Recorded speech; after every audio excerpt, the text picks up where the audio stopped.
My name doesn't matter. Not in the grand scheme of things, not really. I'm just a guy, the kind of guy you'd see at the supermarket, picking up a six-pack of beer or mowing the lawn on a Sunday afternoon. I'm a bit of a whiz with computers and I teach specialists by profession, solving other people's tech problems for a good part of the last 2 decades. My job is simple: find the error and fix the error, black and white, no shades of gray life. As it turns out, isn't coded the same way I've been married to my high school sweetheart. Let's call her S for 15 years. The stuff dreams are made of, right? A classic love story of best friends turned lovers turned life partners, walking down the path of life hand in hand. We did everything right. Got decent jobs, bought a cozy little house in the suburbs, and adopted a cat. Life took on a comfortable, if somewhat predictable routine: wake up, get ready, eat breakfast, go to work, come back home, have dinner, watch some TV, and then sleep only to do it all over again.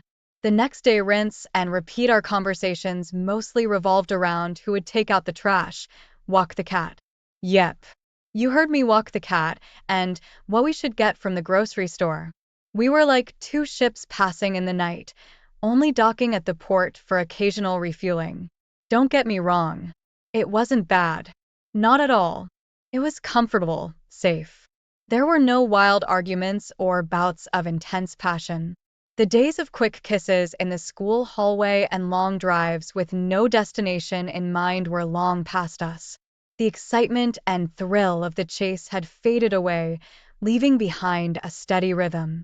It was the quiet of companionship, of knowing that the other person was just there. Even when the lights were out, we didn't have kids, didn't want any. Both of us were career-oriented and valued our independence. Plus, the world has enough people as it is, and kids, well, they complicate things. We were content with our little family of two and our cat. We would spend our free time walking in the park, going on weekend drives, or just lounging around at home, lost in our own worlds with our cat hanging around. But as I would soon discover, life had a different script for me. Definitely one that I never signed up for. One Saturday, I chose to tackle a neglected task: sorting the attic. It's always been a chaotic space, but the extreme weather gave me an excuse to stay inside. So I grabbed a flashlight and started the chore amid the clutter. I found a small wooden box hidden under some old blankets. It seemed insignificant, but I felt compelled to look inside. Inside, I found envelopes sealed with red wax filled with declarations of love. They were written to my wife, signed by an unfamiliar name. My first thought was disbelief. Could this be true? Is my wife in a relationship with a stranger? The letters suggested they shared moments and promises. Days went by, and all I could think about were those letters. The words were seared into my mind. Who the hell was this man? Why was he writing to my wife? I decided it was time to confront my wife about my discovery. One evening after dinner, I found the courage to bring up the topic. She was out on the lanai, sitting in her favorite chair, engrossed in her novel. And I, with the box of letters in my hands, approached her. As I presented the box, I watched her face change. A frown crept onto her face. Her eyes widened and darted from me to the box. I said to her, "I found these in the attic." She looked at the box and then back at me. She then says, "I don't know what these are." She replied, "Open it." I insisted. She hesitated, but eventually opened the box and pulled out a letter. As she started reading, I noticed her face turned pale. She stopped halfway, looked at me, and said, "It's not what it looks like." What? But these letters are addressed to you, and they're clearly romantic. I pointed out. So tell me, who is he? I don't owe you an explanation. She fired back. Then she stood up. She seemed flustered, and her defensiveness only fueled my suspicions. I was taken aback by her response. Our years of companionship had always been based on trust and honesty. This defensive attitude was new, alarming, and it further deepened my doubts. This confrontation, far from giving me answers, only piled on more questions. I was left staring at my wife, a woman who now felt like someone I didn't even know. In the days following our confrontation, I found myself caught in a vortex of doubts. I began to observe my wife with new eyes. She has started spending more time outside the house. Her reasons, always vague business meetings, get-togethers with friends, shopping excursions, the list went on. Her dressing style had also transformed. She started wearing trendier, younger-looking clothes and sporting accessories she had never been interested in before. It was as if she was trying to impress someone, and that someone was definitely not me. She had completely changed in a matter of days, and it was disturbing to watch. She would carry on like I wasn't even there.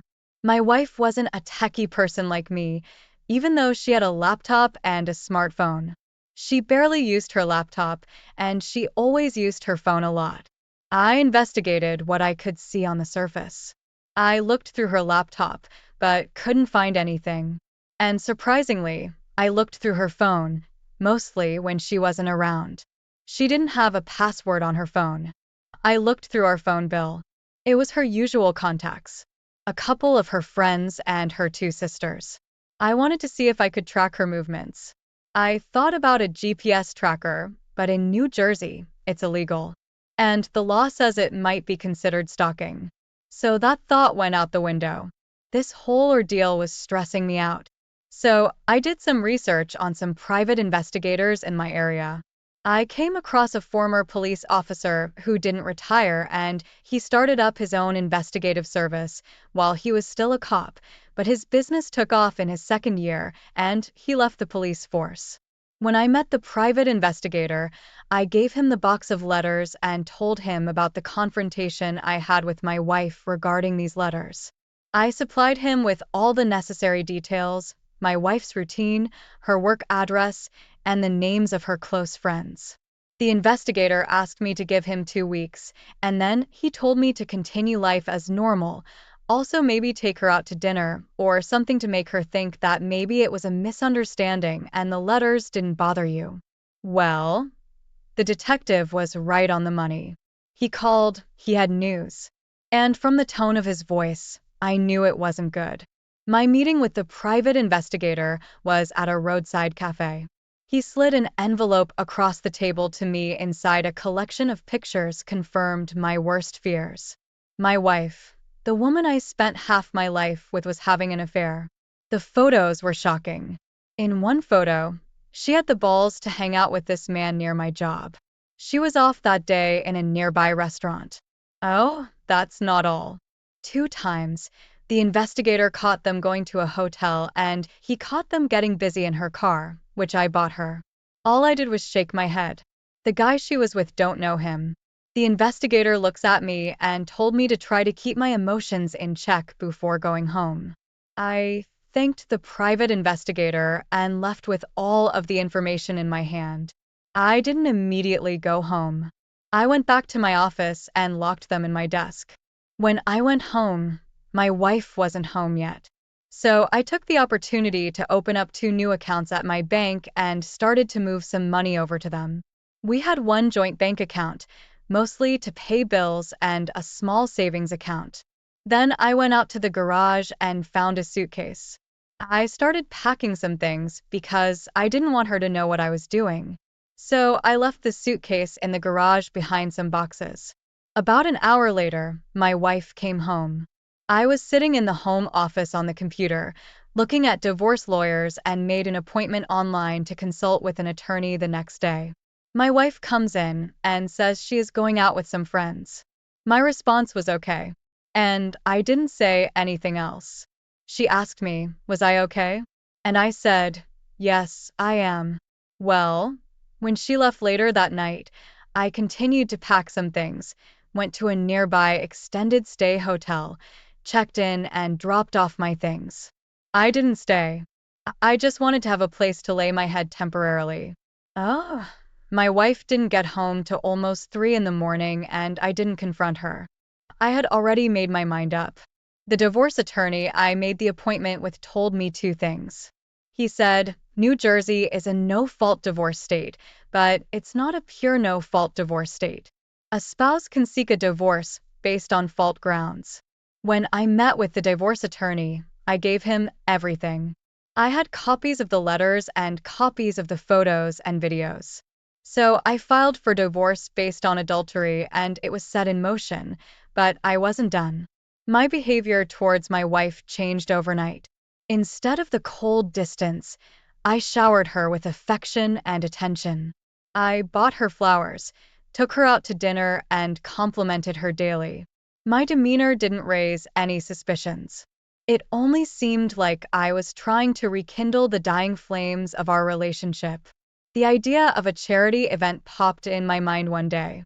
It seemed like the perfect setting for my plan, an event where all our friends and family would be present, an event where her lover, a man who I didn't know, but my private investigator found out who he was, and I made it to where he couldn't refuse an invitation. I began to meticulously arrange the event. I ensured every detail was taken care of from the decoration to the food, from the guest list to the seating arrangement. My wife was surprised, but pleased with the newfound enthusiasm. She loved being the center of attention, and this event was a perfect platform. Oh, my poor wife. She had no idea what was in store for her. The day of the event came. I looked at my wife, radiant in her evening gown, clueless about what was about to happen. I looked at the man, her lover, trying to blend in with the crowd, unaware that he was about to be exposed as well. The stage was set, the actors in place. It was time for my revenge to play out. The charity event was in full swing. Music filled the air, laughter echoed around the room, and the atmosphere was electric. It was finally time to put my plan into action. With the glass of champagne in my hand, I moved to the center of the room and clinked my glass, signaling for everyone's attention. Once the room had quieted down, I started speaking. I talked about the charity, about how we're all gathered for a good cause. I thanked everyone for their support. Then I mentioned the special surprise, a video montage of our lives, my wife's and mine. The crowd cheered, looking forward to a sweet trip down memory lane. As the video started playing on the large screen, there were moments of shared laughter and awes, but then the tone changed. Pictures and clips of my wife and her lover started to flash, their secret rendezvous, their intimate moments. Everything was up there for everyone to see. The room turned silent. People gasped. My wife and her lover looked at each other in shock. Then at me. Their faces turned white, their eyes wide with horror. I stood there watching their reaction, smiling at them. Well, those two didn't stick around. My wife rushed out of the room, followed by her lover. In the aftermath of the event, the consequences were immediate and severe. My wife, once the queen of her social circle, was now an outcast. She faced the brunt of the disgrace. The people she called her friends turned their backs on her. Her lover, the man who pledged his love in the secret letters, made himself scarce. He was nowhere to be found, leaving her alone to bear the humiliation. After that, I never went back to the house. She did, of course. And about 6 weeks later, she was served with the divorce papers. At the divorce hearing, my wife didn't try for alimony, but she wanted the house all to herself, and I wasn't having that. I didn't mind splitting the equity with her, but I wasn't going to just bow down and give it all to her. After all, there was $300,000 in equity in that house. Well, the judge granted the divorce, and we had to split the equity 50-50 when we sold the house. I had chosen to move out of the house, so the judge gave me a little over a month to get the rest of my things. About 7 months after the divorce, the house was sold, and that was that. I collected my check and went on with my life. I never heard or saw my ex-wife again. I used some of the money to buy another home in another city, a little further from my job. Anyway, I don't know whatever happened to my ex-wife's affair partner. Like I said, he vanished after they were. My name is Mike. I'm 39, and this is the story of my wife, Jennifer. She's 40, getting caught cheating with her senior boss. My wife was always very social, frequently going out with her friends and coworkers. We both have stable corporate jobs. She works in marketing at a fast-paced marketing firm downtown and teaches evening yoga classes at a boutique studio a few nights a week. I'm an accountant at a prestigious law firm and work long hours there. I started at the firm right out of college when I was 22 and have gradually worked my way up over the past 6 years. Jennifer and I met right after graduating from different colleges and starting our careers in the city. One Friday night, I was out with friends at a trendy bar downtown after a long week at the office.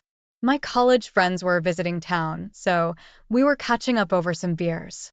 At the bar, I noticed an attractive woman around my age laughing with her friends. I overheard them congratulating her on a promotion at work. She had long, straight brown hair and wore stylish business casual clothes. I was drawn to her energy and good looks. We made eye contact a few times across the bar. Eventually, I approached her, complimented her dress, and initiated a conversation. It turns out her name was Jennifer, and she had just started working at a marketing firm downtown after graduating the same year as me. Despite the long hours, she had studied communications in college and was excited about this new job opportunity. Jennifer was easy to talk to, and we discovered we had a lot in common, like our passion for trying new restaurants and our love of travel. After chatting for over an hour, I got her number and we planned to meet next weekend. From our first date, it was clear we had chemistry. We could talk and laugh effortlessly for hours. We both wanted to take things slow and properly get to know each other before rushing into a label. After about 6 months of dating exclusively, I knew Jennifer was special. After 1 year of dating, I surprised her with a weekend getaway to a charming bed and breakfast a couple of hours outside the city. While there, I took her out to a candlelit dinner and proposed. I'll never forget the surprise and joy on her face as she said yes. We had a year-long engagement as we planned our dream wedding. Her parents were very traditional and wanted to invite the extended family, even though we didn't know some guests well. They also generously offered to pay for the entire wedding as they come from old money, while my family is middle class.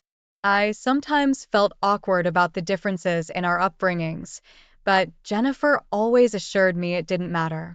She loved me for me. The wedding day finally arrived on a crisp fall Sunday.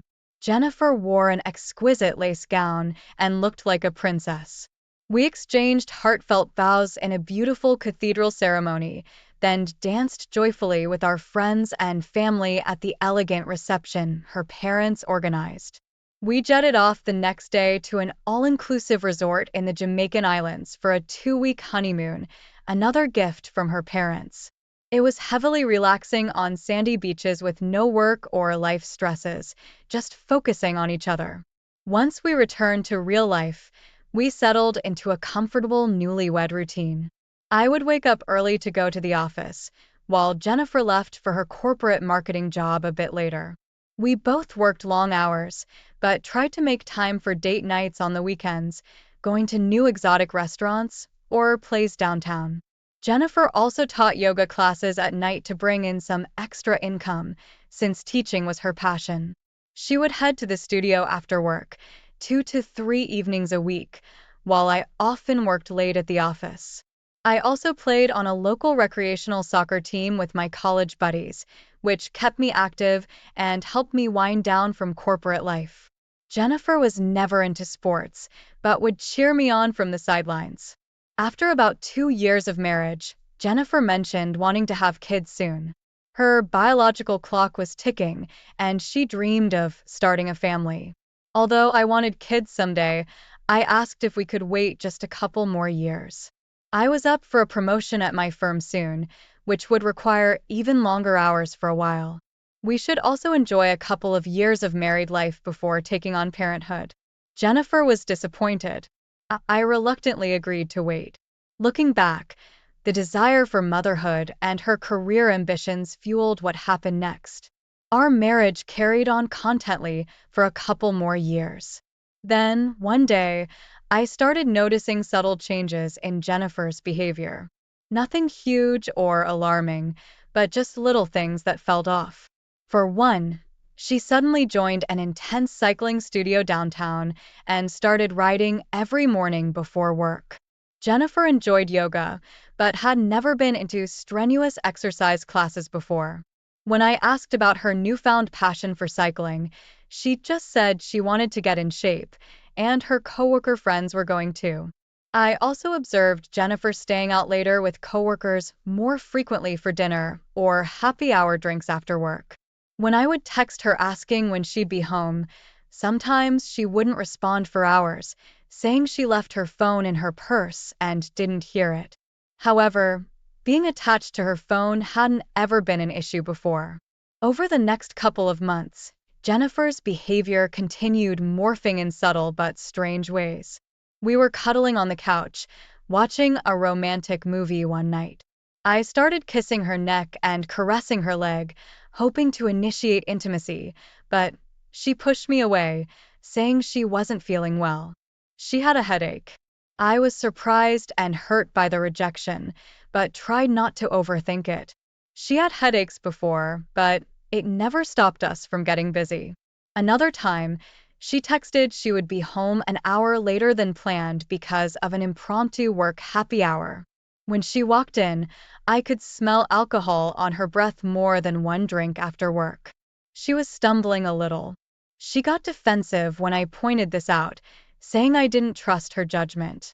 I tried gently bringing up my concerns about her recent distance and change in priorities, but Jennifer insisted everything was fine and I was being paranoid. But deep in my gut, I sensed something more was happening behind the scenes. After discussing the situation with a close friend, he convinced me it was time to dig deeper rather than ignore the red flags as much as I didn't want to admit it. I realized I needed to look into hiring a private investigator. After researching, I found an investigator who was an ex-cop. I met with the private investigator and explained I had no hard proof of wrongdoing, but a lot of puzzling behavioral changes in my wife over the past few months. I just wanted help finding the truth so I could take appropriate action. The private investigator promised discretion and apologized. This is always a challenging position to be in. The next day, he assigned someone to start tailing Jennifer for 2 weeks, following wherever she went after work and on weekends instead of home to me. About 10 days into the investigation, the truth finally came out. The investigator uncovered that Jennifer was having an affair with a senior manager at her company. After work, Jennifer would go to his fancy condo downtown, telling me she was staying late at the office or meeting friends for dinner. The investigator eventually caught them kissing goodbye in the man's car one night before he dropped Jennifer off a block from our condo. She would then return home to keep up the charade of being my faithful wife. My heart sank as the private investigator presented photographic evidence of the betrayal. Although I had expected something was off, the confirmation still hit me like a ton of bricks. However, I knew I had to remain focused to protect myself during the inevitable divorce. The investigator commended me for staying calm and collected, despite the shocking discovery about my wife's unfaithfulness. First, per the private investigator's advice, I discreetly opened a new personal bank account and transferred precisely half of our joint savings into it. In case Jennifer tried cleaning out the account, then I packed a small suitcase and checked into a long-term hotel suite without Jennifer knowing. It was painful being in that condo. I needed space to process my swirling emotions.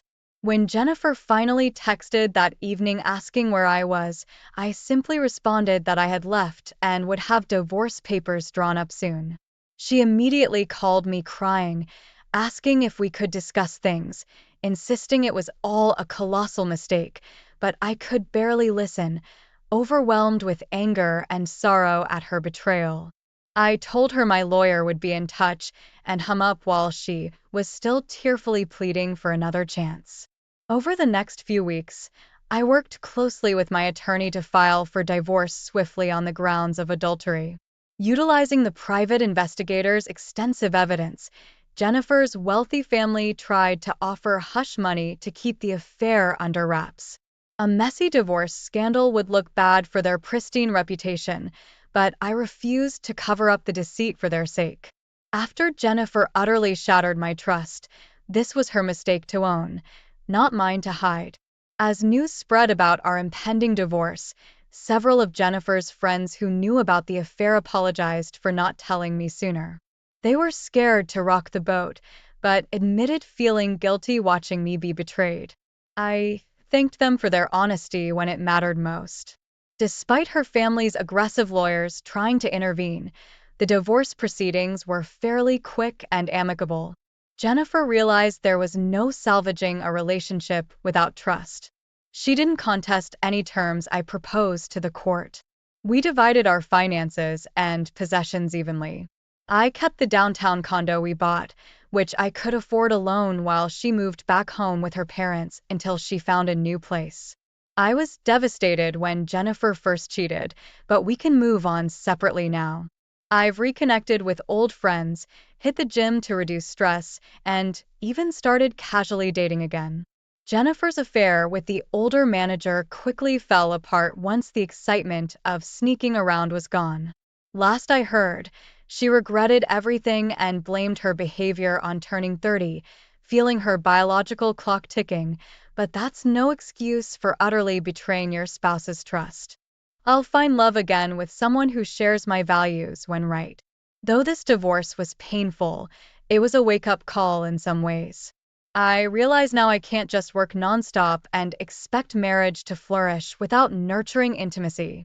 I need to refocus on my health and make time for shared activities as a couple. Communication and trust are so vital. Everything happens for a reason. Despite my heartbreak, I'm proud of keeping my composure and looking out for myself during the divorce. The future will still be bright. I'm excited to see what life brings next, and to keep evolving. There's something about the familiar that we find comforting, the rhythm of the everyday, the patterns we repeat, the habits that weave themselves into the fabric of our lives. For me, it was a life I enjoyed, the humdrum of domestic bliss with the wife I adored, who also happened to be a dedicated nurse at the city's leading hospital. I relished the simplicity of our life together. We had routines just like any other couple, sharing our mornings chatting and having coffee before setting out for the day, catching up over dinner in the evenings, and the precious weekends when we both could forget about our work lives and focus on each other. She was the essence of my existence. And for 16 years, we were the perfect depiction of matrimonial harmony. My wife was dedicated to her work, always burning the midnight oil at the hospital, doing double shifts and on call for emergencies. I admired her for her passion and commitment. Being a nurse wasn't just a job for her, it was a calling. For my part, I ran a small but thriving insurance brokerage downtown. I was good at what I did and I liked it, even if it didn't ignite in me the passion that nursing did for my wife. It was stable, it paid well, and it afforded us a comfortable lifestyle. Life was comfortable, predictable even. It's funny how sometimes the smallest things can bring about the greatest changes. For me, it began with the mislaid phone. I stumbled upon my wife's cell phone buzzing away one evening while she went to the bathroom really quick. Normally, I would have left it alone, respecting her privacy, but the screen flashed with a few messages back to back with heart emojis. But what got my attention was she had a password on her phone, and she never had a password on her phone in the 16 years we have been together. When she came out of the bathroom, I mentioned it to her. "Hey, you had a few messages come in." Her response was shocking. She asked, "Are you going through my phone?" I said, "No, I wasn't going through your phone. I was letting you know." She killed my whole mood after that. We got into a huge argument over it. In the days that followed, there was major tension between us. I found myself getting suspicious and asking myself this question. Why would she respond that way? Subtle shifts in her behavior started to emerge. Extra care in her appearance, late night whispers on the phone, sudden and frequent emergency shifts at the hospital. The woman I had known for 16 years, my partner in life, was suddenly becoming a mystery to me and enemy number one. I found myself lying awake at night, wrestling with my thoughts. I wasn't going to ask her about why she was so defensive over her phone or about her other suspicious behavior. I was going to dig myself and see why she was so bitchy towards me. All of a sudden, I scoured everything. I could phone records. I looked over her social media profile and didn't find anything. I'm not that tech savvy. So that was pretty much the end of the investigation for me. So I decided after doing some research to hire a private investigator. My decision to hire a private investigator was an easy decision only because of her behavior towards me. I told the investigator all of the details and my suspicions. I even told him I don't have any proof she is doing anything, but she had a password all of a sudden after 16 years. And we got into a fight about it. His only interruption was to ask for details. My wife's schedule, names of her friends and colleagues, places she frequented. After all that, all he said was, "I'll see what I can find out." Then he told me to keep everything business as usual at home. He would handle the rest. The waiting was unbearable. Each day felt like a continuation of the last, a looping repetition of anxiety, suspicion, and dread. While the private investigator was off gathering information, I was left with my own thoughts, constantly second-guessing my decision. When the call finally came, it was on a Sunday afternoon. I was so nervous when I picked up. "We need to meet," was all the investigator said. That's when I knew he had found something. The details he laid out in front of me felt unreal. He presented evidence of my wife's affair with another male nurse, Matthew, a co-worker at the hospital, photos of them together, videos and photos of them in the parking garage. He even had a photo of them holding hands, walking into a massage parlor in another city, and overwhelming trove of betrayal. After meeting with the private investigator on the drive home, my mind buzzed with the chaotic swirl of thoughts. The revelation of my wife's infidelity was heartbreaking yet. It also provided a blueprint for my course of action armed with the damning evidence procured by the private investigator. I knew it was time to confront my wife. As soon as I got home, I confronted her. I showed her everything and told her she should find another place to live for the time being. She didn't deny it, didn't even apologize, nothing. Her next words were, "Fuck you.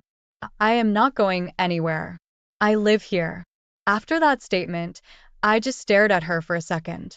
I wanted to inflict pain on her physically, but I didn't. I just walked away and threw the dinner she had prepared in the trash. I moved into the guest bedroom right away, all my clothes, everything. To my surprise, she packed some bags and left the house.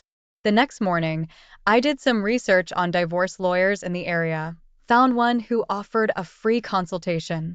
After chatting a bit, I went right down to the divorce attorney's office and filed for divorce. I told him why I was filing for divorce. I showed him the evidence of her infidelity. He said, that was amazing that I had amassed all of this evidence, but he said it won't matter here in the state of Kansas. I asked him why. He said we are in a no-fault divorce state. Judges usually don't take infidelity into account. Then we started talking about finances. He asked me how much my wife made. I said, she makes about $90,000 a year and I make about $75,000 per year. I told him the house we owned is free and clear. I told my attorney, this is what I wanted. I am going after her retirement. I am going after my portion of the house and I want alimony if I can get it. While my attorney was handling the divorce, I was focused on ensuring the truth about my wife's infidelity wasn't swept under the rug. It wasn't about petty revenge. It was about reclaiming my dignity and exposing her stupid ass to all her family and friends. The first part of my plan involved an uncomfortable conversation with the hospital where my wife worked. I scheduled a meeting with the administration. After an excruciating wait, I sat across from the hospital director. I handed him the envelope of some of the photographs of my wife and her coworker, Matthew. He was very apologetic and felt really bad that I had to go through that. He assured me of a full investigation and swift action. I left the office feeling a little lighter. My first step towards justice completed. Next, I reached out to the wives of the other men she'd been involved with. Yep, she was involved with two other men. Their reactions ranged from shock to anger, but there was a common thread of pain in their voices. We were all casualties of my wife's deceit. As the word spread, the reality of her actions dawned upon everyone around us. Friends who had once been supportive of her shifted their sympathy towards me, appalled by her actions. Exposing her infidelity wasn't about vengeance. It was about revealing the truth for me and for all those who were unknowingly dragged into her web of deceit. The weeks that followed were a blur of legal procedures. My lawyer was as tenacious as ever, scrutinizing every detail and preparing me for what was to come. The day we stepped into court, my heart was racing. We sat across from my soon-to-be ex-wife and their lawyer, their expressions giving away nothing of their strategy. As the proceedings unfolded, he presented our case with ironclad evidence. The private investigator's report forming the cornerstone of our argument, but the judge said he can't solely base his decision on infidelity, but did say he will be fair and consider all factors. Their defense was weak, peppered with the desperate attempts to paint her actions as mere indiscretions during a period of marital discord. The final hearing was intense. The judge announced the decision and finalized his decision based on our filing of irreconcilable differences and all other relevant factors. As it turned out, I was entitled to half of a retirement fund. While she had tried to argue that a retirement should be untouched due to her profession, the judge was not swayed. I also got $700 a month in alimony for 8 years, or up until I remarry, which we all know won't be happening anytime soon. We were to split the proceeds of the sale of the house when it was sold. Divorce, it was a word that once struck fear into my heart, a symbol of failure, of love lost. But as I walked away from the courthouse that day, I realized it was also a path to freedom, a new beginning. My ex-wife had tried to play her games, had tried to turn my life upside down. I hired a financial planner to manage the retirement funds I'd secured. It was a considerable sum, and I intended to use it wisely. It would be my safety net, a cushion that would enable me to rebuild my life and secure my future. News of my victory had spread amongst our friends and acquaintances, and their reactions were mixed. Some were shocked, some disbelieving, and some like my best friend who was ecstatic for me. He made a statement once saying she was no good for me. I don't know why I didn't listen. So to anyone out there caught in the grips of infidelity, know this. It might seem like the end of the world, but trust me, it isn't. It's painful, it's devastating, but you can fight back. My ex-wife and Matthew were both suspended without pay for 2 weeks after the investigation. I caught backlash from some of my ex-wife's friends. I didn't care. They can all kiss my ass. If she would have never cheated, she wouldn't have gotten suspended or better yet pay alimony and lose part of her retirement. Well, in my opinion, I think she got her ass handed to her and lost quite a bit of money.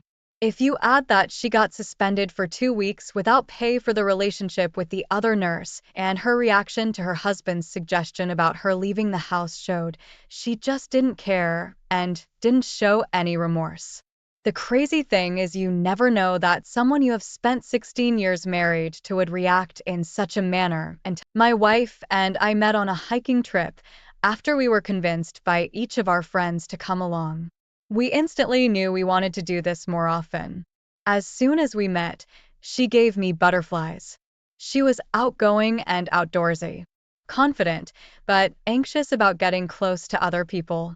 She told me she had some past boyfriends that broke her trust. Hiking with the same group of people in the spring, summer, or fall was great for her and me. After the first hike, we started going on dates. We got married nearly 3 years later.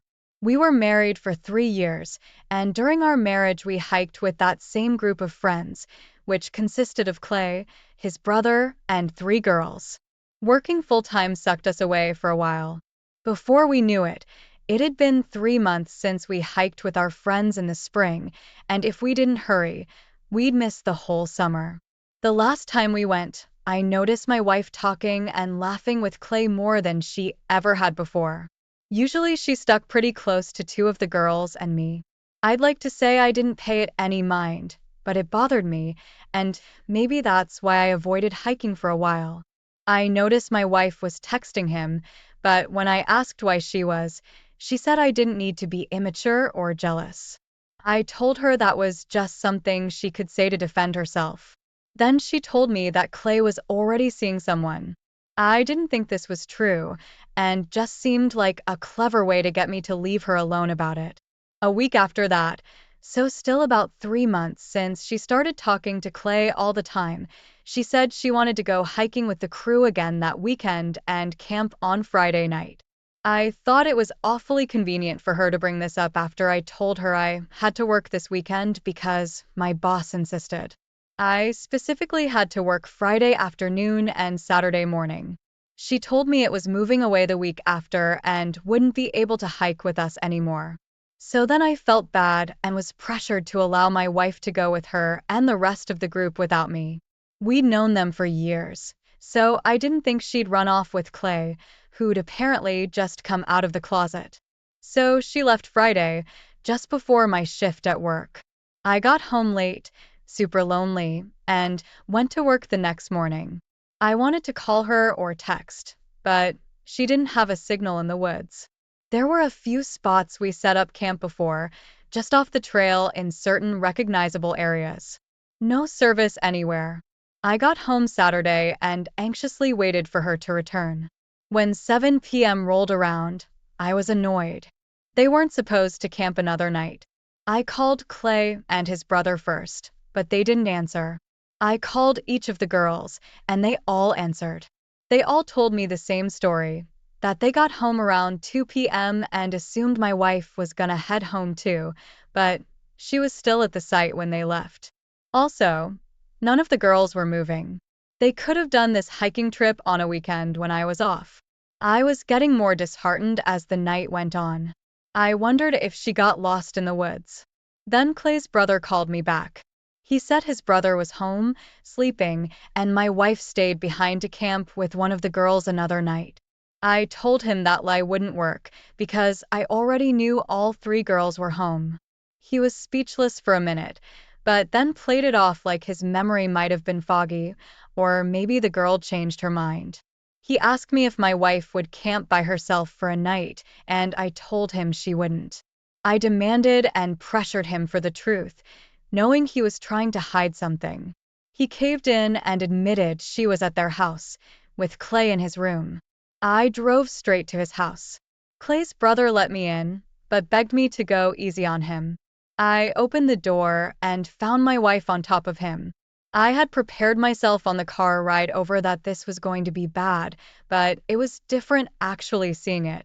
They struggled to get off each other quickly, and my wife acted like I was intruding on her special night. I couldn't believe my ears as she said I had no right to hunt her down and just walk in on them. I called her a very insulting name that is usually given to women who sleep around. I told her she was cheating on me, but I felt stupid even having to spell it out for her. I should have every right to prove myself a good man and find her. It means I care, which is more than I'd expect from her. It was like she thought I was stupid or wouldn't try to look for her when she didn't return from a camping trip. Then she said Clay convinced her I'd never find out and even got his brother to lie for us. That's when Clay spoke up and said it was her that started coming onto him even while I was hiking 10 feet behind them. My wife looked at him like she wanted to strangle him. AP apologized to me and said he made a mistake. He wanted to start making it right immediately by telling me the truth. I just asked him to give us some space. He left the room and my wife tried to say nothing even really happened. I knew right then that I didn't want to say another word to her, and it wouldn't matter if I did. I wish her luck finding another place to live and left the house. I knew my wife didn't have her car, so AP would probably have to give her a ride somewhere at the least. I just didn't care. I wanted karma to work however it needed to. She started living at Clay's house, but it only lasted a week.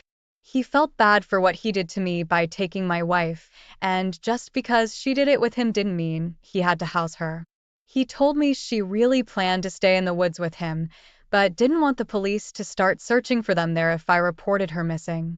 When he kicked her out, I thanked him for it and for trying to make this right. It helped me to realize it wasn't my fault, and I could get through it. I found a new group of friends to go fishing with instead of the hikers. I enjoy it a lot because it doesn't remind me of her. It feels like adventure and change. She completely betrayed me, but didn't get to live happily ever after. She lived with one of the hiking girls, the only friend she had left. This girl didn't want her there after a short while and started making life a little harder for her, like eating her groceries and parking behind her car in the driveway instead of on the street. She actually messaged me and told me I dodged a bullet, even if I was with her for 6 years. My ex started trying to date again, and she hated it so much that she kicked her out after annoying the heck out of her. Opie, it is terrible that your wife chose to be with another man that you both trusted for years. If you develop trust issues with guy friends around your significant other, it would be her fault. A little bit his fault too, and even his brother's, because he tried to lie for them as well. This was a sad story to hear because there was more than just one betrayal. You did the right thing by calling people and going to look for her. Imagine if you hadn't, and she just came home and lied. You needed to know she was doing this so you could have the chance to find someone that actually loves you. I don't feel like she would have jumped to your side in times of trouble. Instead, she probably would have tried to blame you for something. Anything to make it seem like she didn't screw up, but could also get what she wanted. I believe you will find someone 1,000 times better than your ex. Keep following your instincts and have faith that things will work out. Thank you for sharing your story. Now, let's get into the next story for today. My wife, 29, and I, 34, were married for 5 years. We met at a New Year's Eve party hosted by her father. She had one sister who used to be friends with me. After I started dating her sister, our relationship diminished. I don't think it was because she was upset. I knew she was glad her sister married me. She knew I was a good man. But there just wasn't as much motivation for us to continue a close relationship like that. During the time we were married, my wife was working at the same place and did great work. She was anxiously awaiting a promotion and big raise. That day finally came, and she was ecstatic. When she got home that night after work, she was super pleased with herself. We went on a road trip as soon as the money started to come in, and that was the best memory I have of her. When we got back, things started to change. And I didn't know it at the time, but something had already changed before we went on a road trip. She continued working, but she started coming home and acting strange. She avoided eye contact, especially when I asked her how work went, and even though we used to cook dinner together every night, she started to insist that I work on my project or do something else while she cooked. This went on for a week, and then one night, we were in bed, and I started taking off her panties. She immediately started crying. It was obviously a red flag. When I asked what was going on, she didn't even try to lie. It's like the sentence of truth was already formed in her mind, like a cat in a bag instead of words in her head. She said her boss finally offered her the raise and promotion on one condition. I held my breath as she told me she had sex with him. I just started crying. I was surprised because I never cry. I think I was really shocked because I didn't see this coming, and we just got back from our road trip. She cried too and told me she did this because she thought it would better our lives and bring us closer together, as long as I never found out, and it was just once. I told her I would have given all the money in the world for her not to do this. She started crying harder and whined that she knew that, and she made a huge mistake. I asked her if this was just a one-time event, and she hesitated before saying yes. I let that go in the moment because I knew it didn't even matter if she slept with him more than once. Once was enough. I said if she wanted to make it up to me, she had to help me get her boss fired. The caller left her face, and she said she didn't want to. I told her it's the only way she can make this right. She asked how we could get him fired. I told her to get proof that there was infidelity by exposing his text messages. She told me that she did what she had to for my proof, but she still expected forgiveness. In the hopes it would help me forgive her, then she asked me to type out the email to her boss so we could get him fired, and I could start forgiving her. I told her I never planned to forgive her for this. I already filed for divorce. Around the same time, she was getting her proof of infidelity for me. I told her I wouldn't trust her with a pet goldfish anymore, let alone my heart. She never should have accepted any amount of money for cheating on me. I told her she actually deserved that promotion without sleeping with him because she worked hard. She started crying again as I told her that she could have gone to headquarters about his unlawful and degrading request, but instead she gave him what he wanted, and perhaps because she wanted it too. She could have been honorable and behaved like the lady her father raised her to be. Taking a sleazy offer like this and believing I'd never found out told me she didn't deserve me or know what it means to be a respectable person. She was shocked that I didn't plan on forgiving her, which is why she got me proof to fire her boss. She didn't know I was also going to mention her name and request she be fired too, because she spoke to coworkers about it and made them uncomfortable. I told her to get out, but she begged me to at least let her sleep on the couch. I told her I couldn't afford the temptation of having her near me. She betrayed me, so I couldn't allow her near me. She needed to suffer the consequences. She left, but it was difficult. I wasn't sure if I need to call the police to get her out, but I didn't think they'd get involved like that since she was on the deed too. She had the option to tell her father I was leaving her and he'd give her a place to stay. That's exactly what she did, but she really didn't want to tell him why I left her. He called me to find out, so I told him. He was extremely embarrassed and ashamed. Her mother cheated on him years ago, so he raised her as best he could to understand how terrible it is to do that to someone. He was so embarrassed that he didn't tell any of their family members or friends that his daughter had moved in with him again. Both my ex-wife and AP were fired from their jobs and divorced. AP didn't even trust her enough to continue seeing her because she filmed him without his knowledge and made him lose his job. I'd say everything turned out as it should have in my situation. I started dating again, but I'm not going to quickly attach to anyone, and maybe that's for the better. Opie, I am so sorry your wife thought it was okay to sleep with her boss for a promotion. It's completely wrong, and she should have respected herself and you more than that. Like you said, there was a different, more honorable route that she could have taken. It means that she did not care what her father taught her, how her mother broke his heart, or about you. You most certainly did the right thing by kicking her out and refusing to stay married.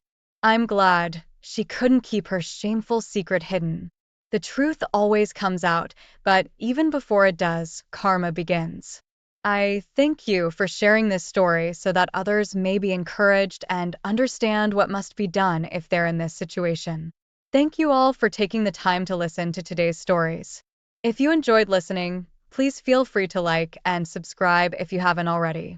Also, comment below with your thoughts on what happened. Take care and thanks again. I am 35 and my ex-wife, Emily, is 30 as of the time I write this story. Emily and I had been married for more than 5 years, and I loved her so much. The truth is, we go a long way back as we grew up in the same community and attended the same school at a particular point in our lives. I was way ahead of her in class, and though we weren't together like the typical high school lovers, we met when I was in my late 20s. We dated and broke up a couple of times, but in the end, we realized we could not stay without each other because we were so deeply in love. I worked for a top construction company, and because of my busy schedule, I was barely at home to spend time with my ex-wife. She complained a couple of times, but she knew I was out there making money and trying to close deals so I could afford the kind of lifestyle she wanted. Emily was a remote worker. She worked from home, and her job kind of gave her enough time to do the things she liked, hang out with her friends, and she could even afford to put off her work for a couple of hours to watch her favorite television shows. But it was not so for me if I wasn't inspecting a particular site or trying to buy an old house for renovation. I was working on site, and by the time I came back home, I would be so exhausted, and this went on for a while. I tried to make it up to Emily as much as I could during the weekend. We'd go out just the two of us, jump on a mini vacation whenever we could, and I bought her expensive stuff just as my way to make up for my unavailability. She loved all of those things, and she understood that I was doing the most to make her happy. We didn't have a child yet because she said she was not ready to be a mom, and besides, she wanted me to make more money so our child could have the best life, get a good education, and not have to struggle as we did in the early stages of our lives. Though I tried to talk to her a lot of times about it, I even explained to her that they were people who were not earning as much as we did, but they had a comfortable family and they were all happy. But she kept insisting that when the time was right, she would let me know, so I backed off. All along, I did not know that Emily was having an affair behind me, and she was so good at hiding it. It all began when I came home a bit early from work one day, and she was preparing to go to a meeting. She had her makeup on, wore a beautiful blue tight dress, released her blonde hair, and wore a pair of black heels. That did not look like an ideal meeting outfit to me, but I shook it off. When she returned home that evening, she was covered in a strong masculine cologne, and when I asked her about it, she said she hugged a couple of people after the meeting, and she could not tell where the cologne came from. I bought that too, and let it slide. But she raised my suspicions when she declined our mini vacation just because she wanted to be a part of her girls' hangout, which could have been rescheduled, and she claimed she had more reunion meetings to attend. I understood that she was the treasurer of her class, but it just did not make any sense for her to turn down traveling with me for a school reunion meeting and her girls' hangout. She knew how much I worked my ass off, and she knew I was not going to be getting a long break anytime soon, and besides, it had been months since we spent quality time together. So, after she attended her meetings 3 times that week alone, I knew something was off, and I decided to find out. On that particular day, she said she was going on a girls' night out with her friends, but she would be sleeping at one of her friends' houses that night. I knew Emily was a social butterfly. She just wanted to be a part of everything, but my instincts told me she was lying. She showed no iota of concern about leaving me at home, despite knowing that I really wanted to be with her. The funny thing was, she spent the whole day picking out what to wear and was more concerned about her looks than the outing itself, which was very unlike her. I had a backup phone, and I left it in her car while I pretended to see her off that evening. It was hard for me, if I had to be sure I wasn't making things up in my head. Some minutes after she left, I phoned one of her friends and told her that I wanted to surprise Emily that night, and I asked where they'd be hanging out, but from the way she sounded confused on the phone, it was obvious there was no girls' night out, and Emily lied to me. A part of me wanted to let it slide, and another part of me needed to know what was going on. I followed my tracker, and it led me to a fancy restaurant far from her friend's house, where they were all supposed to meet up. I must say that stepping out of my car to see Emily cuddled and being fed by her high school sweetheart was stomach-wrecking for me that night. I recognized him instantly. He was a guy that went to the same high school as us. I knew she was up to something, but I was definitely not expecting to see her with David, of all people. Anyways, I did not create a scene. I just made sure she saw me, and I walked back to my car. The moment she saw me, she ran after me, but I drove off, and I was thinking she'd drive after me immediately, but she didn't. I got home before she did, and I didn't hesitate to throw her things out of the house. By the time she returned, she was a complete mess. Her eyelids were swollen from crying, and she tried to beg me to forgive her and give her a second chance, but that was the worst form of betrayal. I asked her to go back to David, and that's when she flipped and told me she was leaving anyway. She said I wasn't giving her attention, barely spent time with her, she didn't feel loved, and David was a better man than I was. She even told me she was pregnant for David, and she even wanted to do me a favor and tell me the child was mine. Unfortunately, I had enough for one night, so I asked her to give to David what belonged to David, and I threw her out. A couple of months later, we divorced, and by then her baby bump was so visible. It didn't take long before David ghosted her, and she had to deal with the baby all by herself, pay for her rent, and do multiple jobs just to get things going. To even think that I never asked her to contribute to the rent or some of the bills at home. I paid all of them by myself, and I never complained, yet she never appreciated any of that. It was her loss because I did all I could to treat her right, and I was faithful. But I have moved on now, though it was hard, but I know I'm going to be open to being with someone better pretty soon. OP, I agree with you.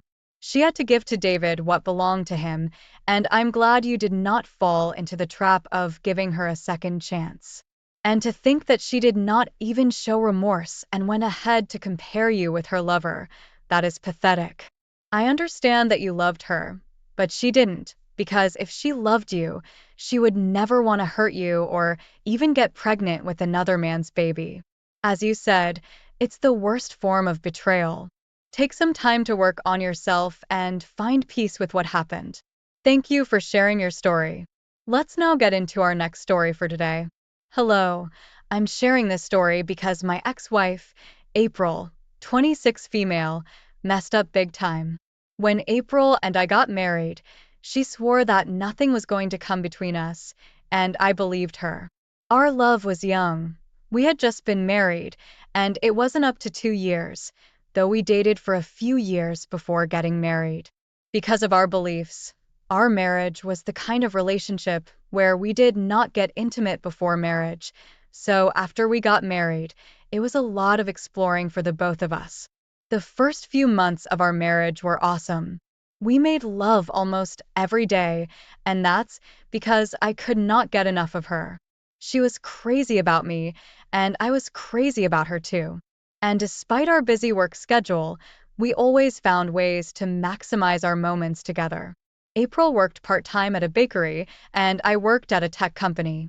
Right from when we met, she always told me how she wanted to work at a bakery and possibly own hers one day. I was the one who advised her to leave her job, since it was not paying so much, and do the things she loved, and she listened.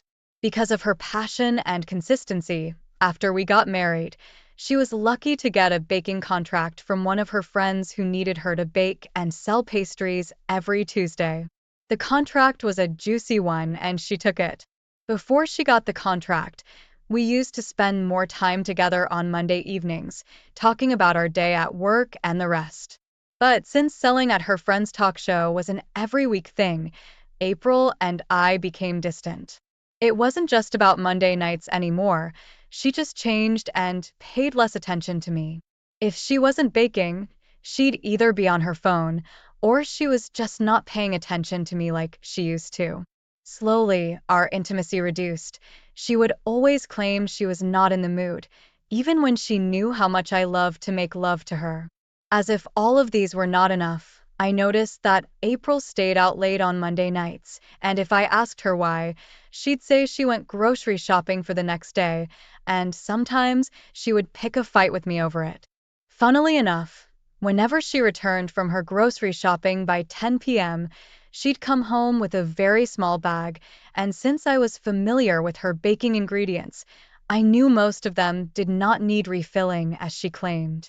At first, I tried to understand her because she returned from the bakery, where she worked by 6 p.m., and she did not have time during the day to go shopping. But when she began to stay out late several times on Monday nights and would return with almost nothing in the bag, I knew something was wrong. It was more suspicious when she'd even come back and go straight to the bathroom with her phone, which she rarely did, then ignore me till the next day. It became more frustrating that I'd return home by 7 p.m. and she'd leave almost 30 minutes after, without a good reason, and would still stay out till 1 a.m. When I could not take it anymore, I hired a private investigator to follow her on her Monday nights. It was one of the best decisions I ever made. The PI returned with pictures of April and a man, whose name was Alex, and they'd hang out together until she drove back home. There were pictures of them kissing, hugging each other, kissing in the car, and even pictures of her going into his house. The PI followed her for 3 Mondays, just to be sure. When he gave them to me, I was devastated. Our marriage was barely 2 years old, and she was already cheating on me. I was so pained, and I could not believe what my eyes had seen. I wouldn't have imagined spending the rest of my life with someone else, but April ruined all of the vows we made to each other. I wanted to pay her back, and that's when I came up with the perfect plan. Her birthday was just around the corner, and coincidentally, it was on a Monday too. Before I left to work on her birthday, I told her I would not return home early, but I would make it up to her during the weekend, and she agreed. Meanwhile, I already made preparations for a surprise party, and her friends and family were coming in with cakes, gifts, and drinks for her. That evening, we all went to my apartment by 8 p.m. I texted her about an hour earlier and apologized again, so she had no clue any of us were coming home. I had my house key, so accessing the house was easy. Everyone went in, the light was off, and there was loud music playing in the background, so she didn't hear us come in. My PI already informed me that she was home with Alex, so it was well planned, and everything turned out the way I wanted it to. Aside from the house being dark, the light in our room was on, and the door was partially closed.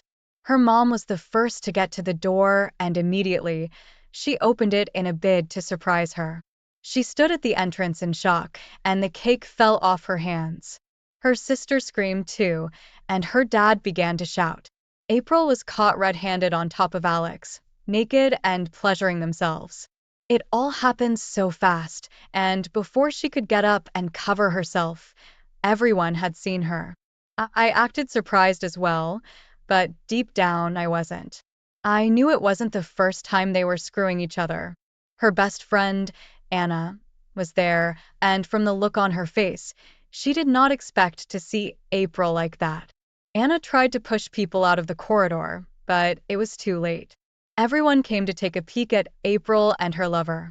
I pretended to be so hurt, and I punched Alex until I broke his nose. April's father tried to hold me down, but it wasn't working. April, on the other hand, was confused about who to beg or apologize to. She tried begging me and her parents at the same time, but her parents turned away in shame and left the house. I had to keep my act, so I threw both April and her lover out of the house, and the party was never held. Before her birthday, I had contacted a lawyer, and my divorce papers were already on their way. When it was ready, April signed, and we parted ways. As I expected, Alex ditched her. He just wanted a fling with her and did not think it would ruin her marriage. Her parents shut the door behind her too, but her best friend took her in for a while, though she was so disappointed. After our divorce, she showed up at my house and stalked me on social media, even after I blocked her. In the end, She got sent a restraining order to stay away from me and stay off my property. Though it was all planned, I still find it hard to get rid of the image of April sleeping with her lover on her matrimonial bed. I miss her most of the time, but I'm glad I learned the truth early. I have moved on now, but I'm not ready for anything serious, and I don't think I'll be anytime soon. April did a horrible thing to you, but even though you humiliated her, no man deserves to get that from his wife. I understand that you loved her so much and planned on spending the rest of your life with her, but you can consider this as a good riddance to a selfish woman. If you didn't find out, she probably would have cheated on you in the future, but I'm glad you found out early and it was really smart of you to hire a private investigator. It's a good thing her parents were there. You don't have to explain anything to them, and she'll have to live with the disappointment for a very long time. Thank you for sharing your story with us. We are proud that you made the right decision. Thank you all for taking the time to listen to today's stories. If you enjoyed listening, please feel free to like and subscribe if you haven't already. Also, comment below with your thoughts on what happened.